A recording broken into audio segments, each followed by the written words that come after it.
in between our diplomatic relations with America and diplomatic relations with China and other countries.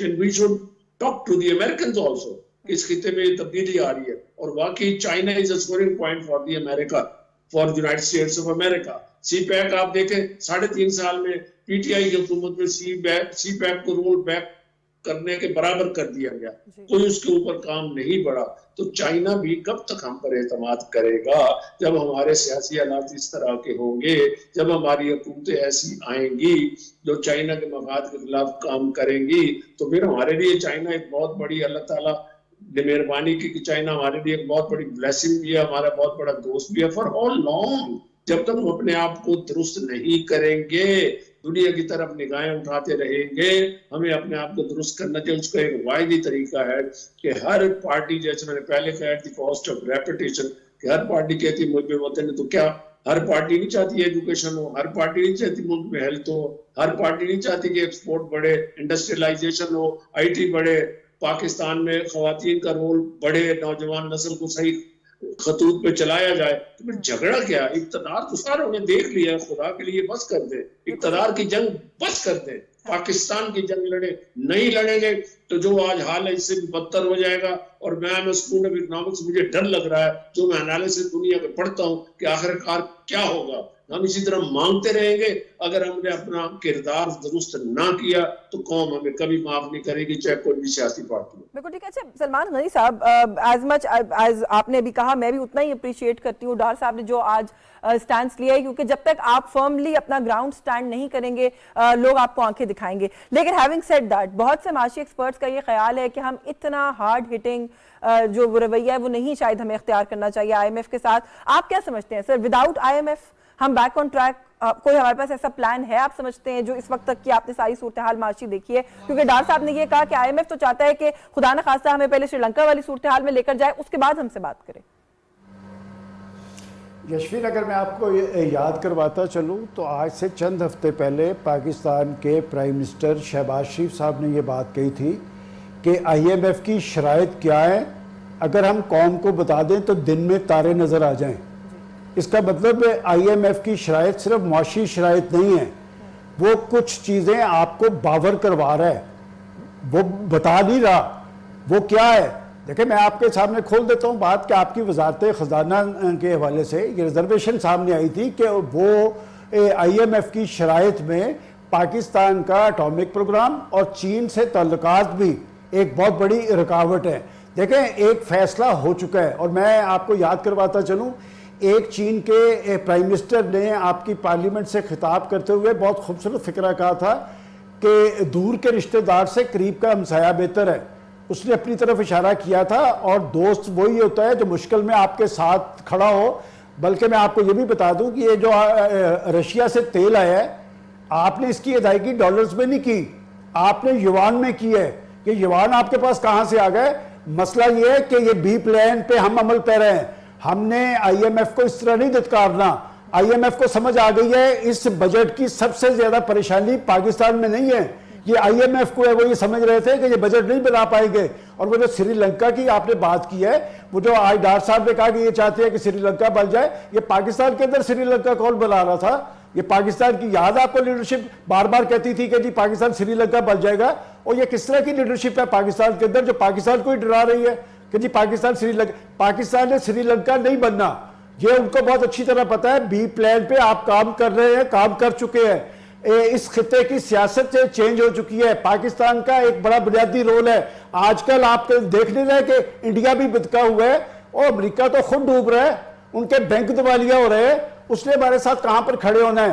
بات یہ کہ چین ایک ابھرتی ہوئی عالمی پاور ہے. اور مجھے یاد پڑتا ہے کہ آج سے 4 سال پہلے جب وہاں one belt one road conference ہوئی تھی تو پریزیڈنٹ شی نے خطاب کرتے ہوئے پاکستان کی اہمیت باور کروائی تھی. گوادر کی بندر کا ذکر کیا تھا، سی پیک کا. یشوین میں آپ کو بتاتا ہوں کہ مجھے آپ کو یاد ہے کہ جب 2018 میں حکومت آئی ہے، اس حکومت کے مشیر تجارت نے سب سے پہلا بیان کیا دیا تھا کہ سی پیک کو 1 سال کے لیے معطل کر دیں. اس وقت کے پرائم منسٹر نے بلوچستان میں کھڑے ہو کے کہا تھا کہ سی پیک کے اندر کرپشن ہوئی ہے. سی پیک ختم کیوں نہیں ہو رہا؟ دیکھیں جب ہم نے ایٹمی دھماکے کر لیے تھے تو ہم دفاعی اعتبار سے خود انحصاری کی منزل پہ پہنچ گئے تھے. اس دشمن کو جرت نہیں ہے کہ وہ پاکستان پہ بری آنکھ ڈال سکے, اور اس نے آزما کے دیکھ لیا. آپ کو یاد ہے بالا کوٹ میں رات کو آیا تھا, ہمارے درخت شہید کیے تھے, تو اگلے دن اس کے طیارے مار گرائے تھے پاکستان کی ایئر فورس نے, اور وہ صرف طیارے نہیں مار گرائے تھے بلکہ دنیا کو ایک میسج دیا تھا کہ یہ دوبارہ کرے گا تو اس کے ساتھ یہی ہوگا. اب جب معاشی حوالے سے آپ نے خود انحصاری کی منزل پہ پہنچنا ہے تو اس میں سی پیک کا بنیادی کردار ہے. سی پیک کو ماضی کی حکومت کے اندر ناقابل تلافی نقصان پہنچایا گیا ہے. پاکستان کا پرائم منسٹر اور چین, میں سمجھتا ہوں کہ اگر ذہنی اعتبار سے آپ نے یکسوئی دیکھنی ہو تو پاکستانی پرائم منسٹر وہ ہے جب جیل کے اندر بند تھا تو چینی کونسل جنرل اسے ملنے جایا کرتا تھا اور وہ شہباز سپیڈ کہتے تھے. بات ہے کہ آج معاشی حوالے سے کہہ رہے ہیں کہ پاکستان کی معیشت کا ریوائیول جو ہے وہ سی پیک کے پاکستان کے مقاصد پورے نہیں ہوں گے. بالکل آپ یہ کہہ رہے ہیں کہ جو پاکستان کی اکنامک ریوائیول ہے اس کا اگر جو وہ بیسک وہ ہے آؤٹ لک ہے جہاں ہمیں دیکھنا چاہیے وہ سی پیک کی طرف ہے, اور پلان بی کی جو آپ بات کریں وہ بھی وہیں سے امپلیمنٹ ہوگا. ایسا کسی اور نشست میں اس پہ تفصیل سے بات کریں گے, کیونکہ آج کل ہماری کوشش یہ ہے کہ ہم تھوڑا سا ان ایشوز کے اوپر, ریئل ایشوز کے اوپر بات کریں جس سے ہم اس ملک کی معیشت کو, اس ملک کی سیاست کو بہتری کی طرف لے کے جا سکتے ہیں, بجائے اس کے کہ ہم غیر ضروری گفتگو میں وقت خرچ کریں. بہت شکریہ آپ کا سلمان غنی صاحب, سر آپ نے آج پروگرام میں ہمیں وقت دیا. رفیق رجوانہ صاحب, سر بہت شکر گزار ہوں آپ کی, آپ پروگرام میں ہمارے ساتھ رہے, اور وفاقی وزیر احسن اقبال صاحب نے بھی آج پروگرام کے پہلے حصے میں ہمیں وقت دیا اور ایک بہت ہی اچھا انیشیٹو اس کے اوپر انہوں نے تفصیل سے ہمیں آگاہ کیا, ہمارے ویورز کو بتایا کہ وہ کیا ہے پروگرام سے. آج کے لیے بس یہی کچھ. یشوین جمال کو اجازت دیجیے, اللہ حافظ.